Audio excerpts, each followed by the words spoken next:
Hello, I'd like to welcome our SC4 participants to our funding webinar and discussion. We're excited to speak with you about funding opportunities and kick off a discussion about priority climate resilience projects across Santa Clara County. I'm Sadie Waddington, Director of Communications at Coastal Quest. Joining us today is Tegan Hoffman, our Executive Director, Emma Kuzi, a Director, and Morgan Hanley, Program Coordinator. I'd like to take a moment to mention the essential partners we work with through the SC4 Collaborative. Coastal Quest serves as the fundraising implementation partner for the SC4 Collaborative. We work hand in hand with the County of Santa Clara, Fairlawn Strategies, and climate resilient communities to bring funding resources to the collaborative. This webinar is brought to you with the support of these wonderful partners, so a special thank you. And let's do a quick poll. This is a getting to know you poll. We'd like to take a moment to just ask a couple questions, and you'll see that Morgan, my colleague, has already popped that poll up. And we'd love for you to share your answer to the poll of, does your organization have any climate resilience projects that you are currently initiating, planning, or seeking funding for? So we've got a big yes coming in here. We'll give you just a moment to answer that question.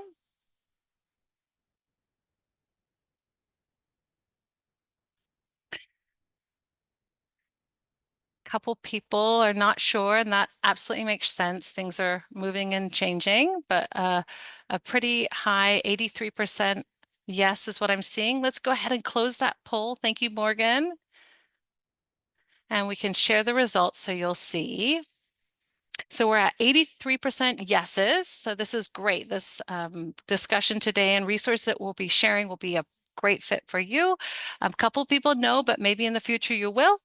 So getting those resources in place, and some people who about 13% are not sure. Thank you so much. Go ahead and close the poll. Thank you, Morgan. So before we get started, I'm going to just do a quick housekeeping. As I mentioned, we are recording this webinar for all our SC4 participants, and the recording will be included. Sorry, when we're at the point of the discussion, we're going to stop the recording for today's discussion.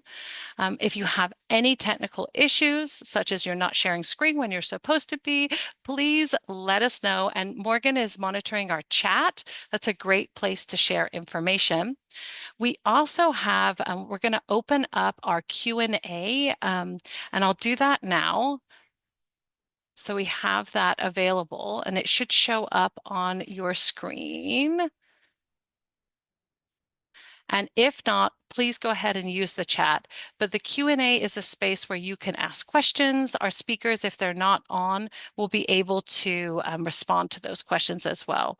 But if it's not popping up, go ahead and use your chat as well. Okay? Great. So we have an action-packed agenda for you today, and we'll do an introduction to the Santa Clara County Climate Collaborative and Coastal Quest and our partnership there. We'll be talking about TA opportunities for the climate bond, and we'll also be talking about SB1 TA funding that's available. We have several different funding databases and resources that I'll be able to share with you, including one that Coastal Quest hosts. And then we'll move into that Q&A. We'll have a discussion, and we're hoping to go into breakout groups so we can really have smaller, more in-depth discussions for all of the team. Okay. All right. And with that, what I'd like to do is pass over the speaking to Emma Kuzi, who will be telling you a little bit about this specific webinar and our objectives. Thank you. Oh, thanks, Marcia. And thanks, Sadie. It's great to see so many familiar faces and names. Hi, thank you so much for being with us, especially at 3 p.m. I know that's a hard hour. We're going to try to keep it interesting and give you all some useful resources. So yeah, great to be here. Thanks. can go to the next slide, please. Okay, why are we actually here today? Before we kick things off and really dive in, we just want to make sure we're all on the same page. The objective of our webinar is to share capacity building resources and tools with the wonderful SC4 participants so that we can move projects forward with resilience projects forward and secure more funding. I also want to note that this webinar is being funded by Resources Legacy Fund, a little plug there. So thank you to Resources Legacy Fund. More on that later, but for now, a little refresher. Most of you know much of this. The SC4 is a central hub, as you know, for strategizing and implementing climate initiatives and projects that are county-wide and more local.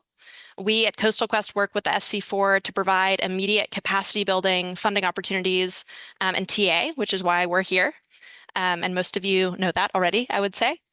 As the funding implementation partner, we work with the collaborative to manage funding and are also spearheading with the project team the development of the SC4 Resilience Fund, which I believe you've also heard quite a lot about this past calendar year. We are in the process of researching and collecting feedback on potential revenue streams for that resilience fund. I know that some of you here have actually been interviewed by us or are about to be interviewed by us, so thank you and shout out to you. John, you're the first person on my screen that I see. Really looking forward to that. And the planning process is projected to end in November of 2025. So we're really excited to wrap that and share the strategic business plan with you all. Next slide, please. Okay, so a brief introduction about Coastal Quest is in order, just to make sure we're on the same page with why we're doing this work. We are a nonprofit, and we like to think of ourselves as a force for climate resilience, as most of you also are in this room, obviously. So through our programs, we work with dozens of California coastal and shoreline communities, jurisdictions, community-based organizations, and tribes to advance climate resilience goals, planning, and implementation projects. And our mission is to work with partners to accelerate these solutions so that we can build really resilient communities, which is, again, a goal that we all share and are working towards. At Coastal Quest, we have two overarching goals for our organization. One is not featured here, but I will tell you anyway. We work to build multi-benefit solutions for healthy and resilient coasts. And most of the work that we're doing with the SC4 is focused on increasing coastal resilience for vulnerable communities and economies. And to build this resilience for vulnerable communities and economies, we aim to break funding inequalities and build bottom-up multi-benefit solutions, increase human and financial capacity, and build public-private partnership and effective governance. Thank you for listening to that spiel. Now I am going to laser focus on today's webinar and why we're here. Again, building your fundraising capacity, and we'll talk about some resources and some things to keep in mind. And I'll hand it over to Tegan, our Executive Director, to begin this exploration. Great. Hi, everyone. Thanks for your time today. Let's move on to the next slide. I'm going to talk a little bit about the climate bond because we're so lucky we're in California. Our residents passed a bond, SB4, last November for $10 billion to be spent over up to 10 years. And funding is expected to start flowing in the fall. I think many of you might know there's a budget trailer bill on the table that should be passed in August, mid-August. That's going to be distributing the allocation for the 25-26 year. So I think that we're all well poised now to be thinking strategically about those pre-proposals or full proposals to be submitting to the agency partners that will be running the grant programs for these funds, such as State Coastal Conservancy, Wildlife Conservation Board, and many, many others. Next slide. So what we're offering in terms of services with this Resource Legacy Fund grant for technical assistance is this webinar just as an intro and some one-on-one coaching in August and September just to help you think about a project, just some feedback on your proposals and talk about priorities, feasibility of getting your application ready. So we'll just be doing one-on-one coaching with anyone. From there, we're going to be kind of emailing everyone and inviting them to apply through a simple Google form to submit an application about a project where you would receive much more in-depth technical assistance.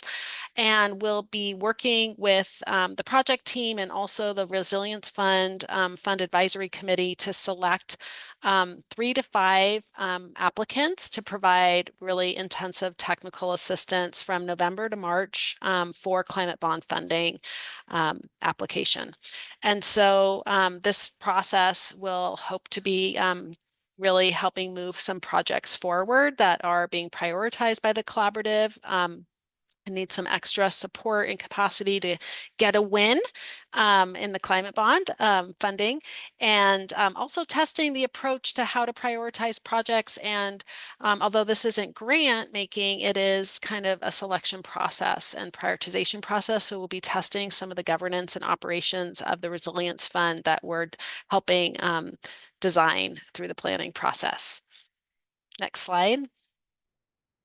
So we'll share this again later, but the one-on-one coaching, if you haven't already signed up, just there's the QR code, and book your session today, and we'll meet with you just to kind of, give some quick advice and input on your project.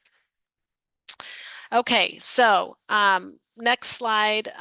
I do want to just give you a little bit of an overview because I think it might be helpful if you haven't seen this resource, the climate bond breakdown on what it's funding, what it's doing.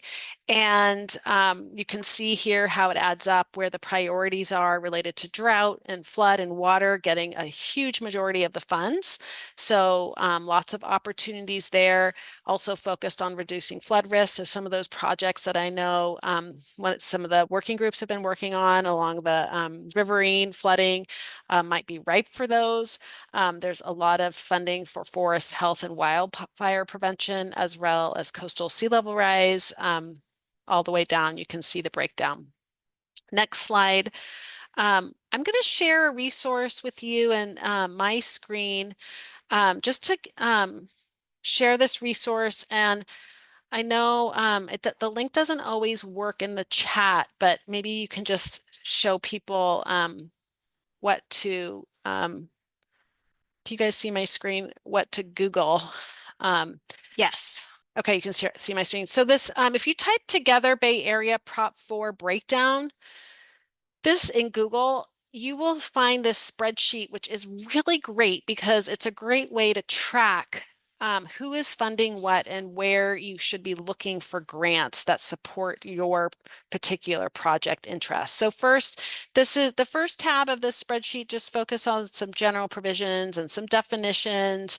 But then here's the interesting part. There's a tab on each of the areas, water, drought, and flood, of the allocations. And it says each agency and how much they're being allocated, what the goals are and requirements are.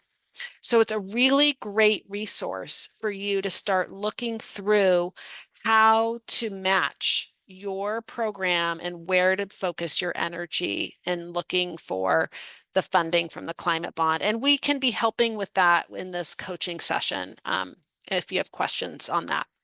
And so there's one for water. There's a tab for water, drought, and flood. There's one for wildfire, coastal resilience, extreme heat, biodiversity, resilient farms, parks, all the way to clean air. And you can see what agencies to be tracking. I also just want to flag that there are some new interesting, definitions and requirements where, allocations for tribes and communities in need of environmental and climate justice are really going to receive a majority of the funding. And so that's really exciting to be highlighting that need and that vulnerability right here. At least 40% of funds must benefit vulnerable or disadvantaged communities, with at least 10% for severely disadvantaged communities. And also projects using the California Conservation Service are given preference. So just some things to flag there for your own thinking and partnership development in the projects. Other things to note, there's some new bills have passed in the trailer bill recently around CEQA requirements getting waived for climate bond funding. So that's exciting, can reduce budget costs. I'm going to stop sharing my screen. Sadie, you can Yes, I'll pick it go back up. and we'll just see if anyone has any quick questions for me before we move on. Any questions? I actually can't see the Q&A on my Yes. screen. So Let's use our chat instead of the Q&A. So go ahead and put questions in the chat and we'll be monitoring that. Thank you, Morgan, for helping us monitor the chat. If you have questions, that's the spot to put it. Thank you. or raise your hand. I haven't seen anyone raise his hands with the raise hand function. I can't see my raised hand function. I lose Okay. it half the time. Okay, well, go for it. Yeah, this is Marcia. I just was looking at, I looked at the one for extreme heat resilience and the one for renovating parks. And I'm wondering if you can go across pools, because I could see that renovating a park could create a bigger cool space. Uh-huh. Is that Yeah. allowed? Okay. I mean, I don't know if it's allowed, but I think it's really like looking at the requirements of the funder and seeing where it fits, and it might fit both of them, and then you could have matches from them. So okay. I think it's just how do you put the capital stack together? Okay. Okay. Any other questions? All right, let's move on then. Okay, I'm going to just share a little bit about fiscal sponsorship services. And I put this in here because Coastal Quest does provide fiscal sponsorship services. And basically, and so many of you know this, where we can help support. If you don't want to manage a public grant, we can help play that role, which is really all I really want to say in the conversation today, is that we can be a mission aligned neutral to be the grant manager if you don't want to deal with a public grant, because they can be complicated. So we'll just move on there, but we're happy to do that. Emma. Awesome. Back to me. Thanks, Tegan. I am briefly going to touch on something that many of you have heard about as well. But we have some pretty exciting updates and some things that are opening up that are really interesting and I think pertinent to this funding conversation. So one of the programs that Coastal Quest runs is the Senate Bill 1 Technical Assistance Program that we designed and implement in partnership with and on behalf of the Ocean Protection Council. We assist dozens of California shoreline and coastal cities and jurisdictions facing coastal risk get their hands on funding for planning, and soon, it's very exciting, implementation funding as well. We also partner with Farallon Strategies on TA implementation. Shout out to another one of our partners here. And for those of you who are maybe not as familiar, SB1 was signed into law in 2022 and directs the state to provide funding to local and regional governments so that they can develop sea level rise adaptation plans and implementation projects. So that is why this funding opportunity is live. A little update on what SB1 grant funding could mean for Santa Clara County. So our technical assistance team was working hand in hand with the county, and we just wrapped earlier this month in-depth TA offerings to the county. We worked with the county to develop a very detailed proposal for sea level rise adaptation planning and pre-planning for almost $3 million. So that's been submitted.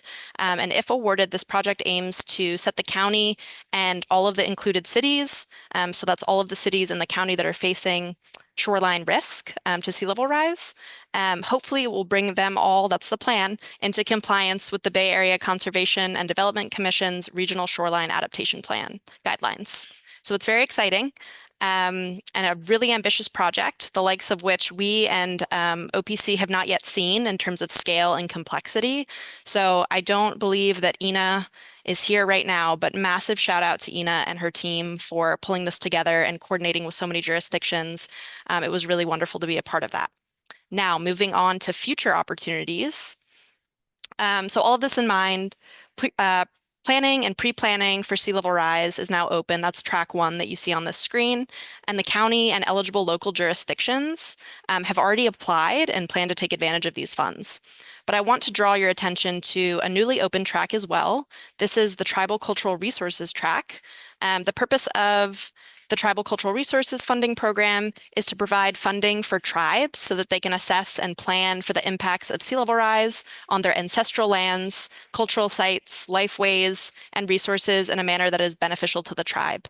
So this is really exciting. All California Native American tribes with ancestral ties, obviously, to the shoreline and coast are very much encouraged to apply. And we also want to flag for the county and the cities that are present here today or watching this recording that track 2 is slated to be opened in the fall. We urge you to contact our technical assistance team. You can feel free to contact me directly and monitor track 2 as it opens. We're here to support your proposal development.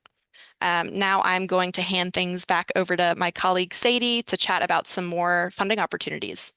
Wonderful. Thank you so much, Emma. And what I'm going to share with you today are some databases, some resources, some tools, and give you a little bit of a tour of our own coastal funding database. And then we'll move into reviewing some tools put together by other organizations. So just to give you a kickoff here, so resilience tools and resources, we're going to be touching base on the coastal funding database, California grants, BayCan, and Philanthropy California. Okay, so Coastal Quest's funding database is geared towards coastal and shoreline communities and features funding for initiatives that cross-sect the 4 impact areas of SC4. So namely impact areas, so empowering communities. We've also got the impact area 2, achieving net zero emissions. Okay, and then impact area 3, preparing communities, this extreme heat, as was mentioned earlier, and air quality as well. And then eliminating risk from flood and rising seas. So the Coastal Quest coastal funding database was actually created because we were listening to our community and we were on a webinar. We heard that this was a resource that was needed. We started it back in March 2023. Practitioners expressed a desire for tools to help identify funding to support their projects. So that was the beginning of this tool. So I just want to share every week there's approximately 5 new opportunities added. It's a very current database. If you click the QR code here or scan the QR code, we'll also put a link into the chat for you. You can sign up to actually get an email. It's every 2 weeks. We're not trying to bombard you. We just want to make sure that you have current opportunities and you can receive information right into your email. We highlight about 4 different of the resources every week. So you can go ahead and you can subscribe to that. We've found that our subscriptions has doubled over the last year. It's been a really interesting tool. And you know, the data in the database, you'll find grant opportunities that support a wide range. Some of them of multi-benefit solutions, some of them planning and implementation for climate resilience projects. So it's international, national, US, across the US, and then we have quite a focus on California, Oregon, Washington, Alaska, and Hawaii in that area as well. One of the things to keep an eye out for is that added date. You can see in the middle here, because that'll allow you to really tap into when this opportunity became available. And I'm just quickly going to click through just to highlight when this is a screenshot of the database. So we did just recently add max award amount, which can be really helpful in deciding if it's an opportunity that'll fit or meet your project. We also have a filter by category, and it's a drop down. You can select several different categories. The categories are listed over here, and you can actually sort by the categories as well. So you can group them in to the opportunities that you're looking for. And just Sadie, you can sort by region, right? With the Bay Area. That's a new feature, right? Absolutely. So you can click into California, you can click into a funder. Let me go back a slide really quickly. You can see here you can filter by Bay Area, by area, not by Bay Area, by area. And then you'll have a drop down of all the different areas that have an opportunity available. You can also filter by funder too. So if you have heard about something that's available, you can tap right into that. There's also the search feature over here if you know some keywords that you want to put in as well. Those features have always been there. The highlighted orange ones are have recently added in the spring. I wanted to just take a moment to highlight the categories because sometimes we organize things in different ways. So we try to find a way to organize the different opportunities into smaller buckets. So just thinking about with SC4 and the work that's happening here, there is an environmental justice bucket. So you can see that there. That would be a category that you might want to take a deeper dive into. We also have in our resilience and adaptation category, you'll find sea level rise. You'll find greenhouse gas emissions as well. You're also going to find wildfires in this section. So keeping an eye on that category. And then a little bit further down, you've got the infrastructure category. And there you'll see construction. Okay, there is a link to this document that gives you all the examples at the top of the coastal funding database. So you have it as a reference tool. You can download it just to give yourself that as a resource as well. Okay. Okay, so now I want to share just a couple other databases that are available here. This is the California Grants Portal. They might be resources that you already have heard of, but you'll know that this is where you can find grants, loans offered by California state agencies. So they do also have a search function where you can type in, you can see grant categories, you can see the time frame as well. And then there's also filters. So state agencies, categories, eligibility, disbursement methods, those are options there too.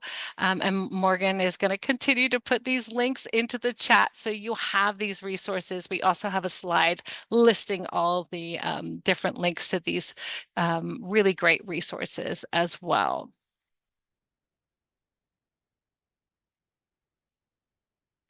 And then just two more databases to share. If you don't know already, the BayCan database. BayCan is a collaborative network of local government staff and partnering organizations working here and to help the Bay Area.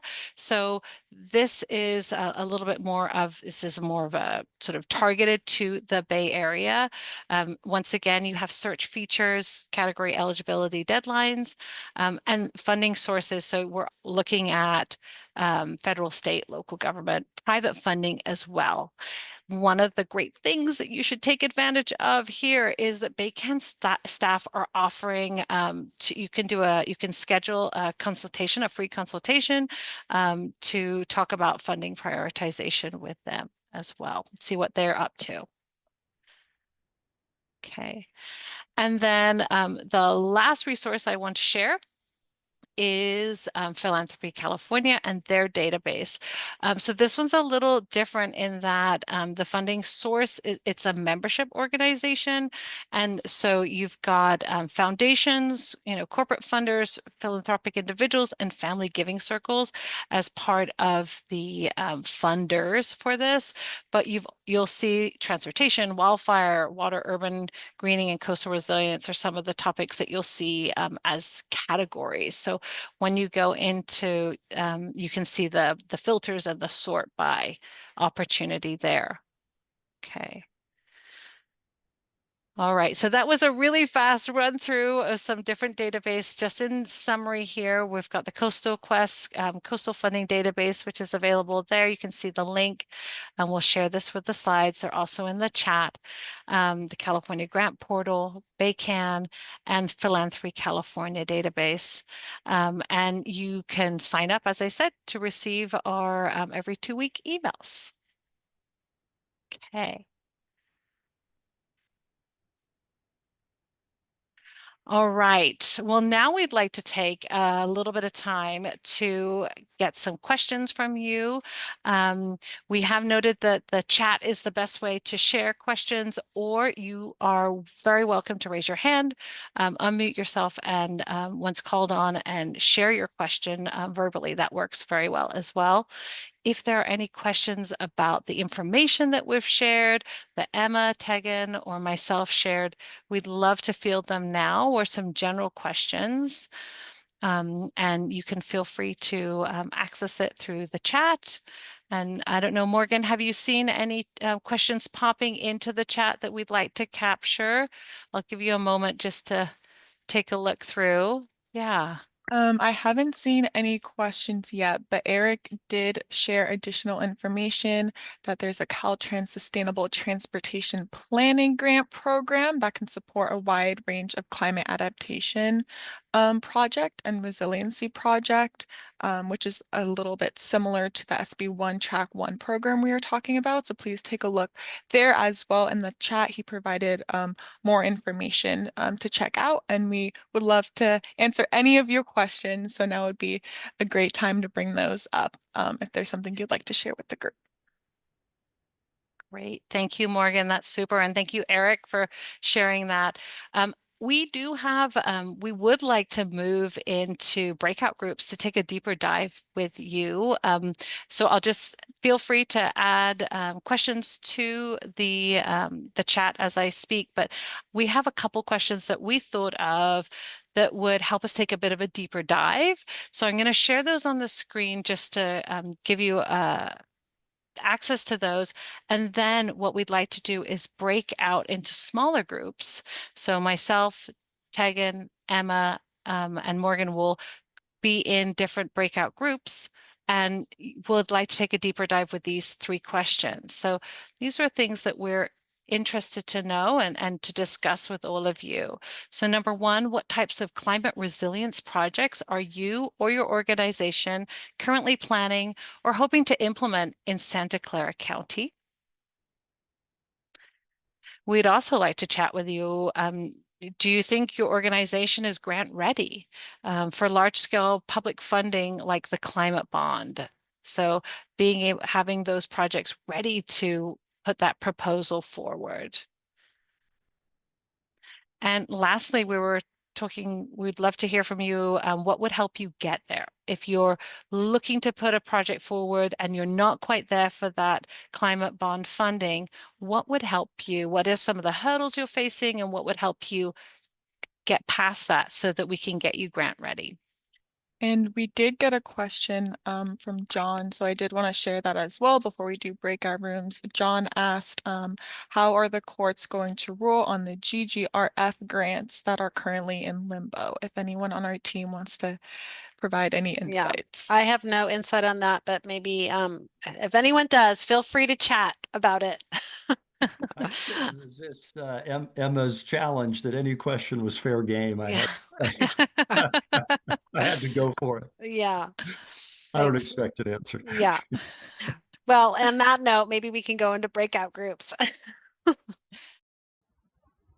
If you have more questions, please take advantage of our one-on-one coaching sessions. You can scan the QR code on the slide, and we'd love to set up a time to discuss how we can support you in your project. A special thank you. Please stay in touch. You have contact information here for our Executive Director, Tegan Hoffman, and our Project Director, Emma Cozy. Thank you so much.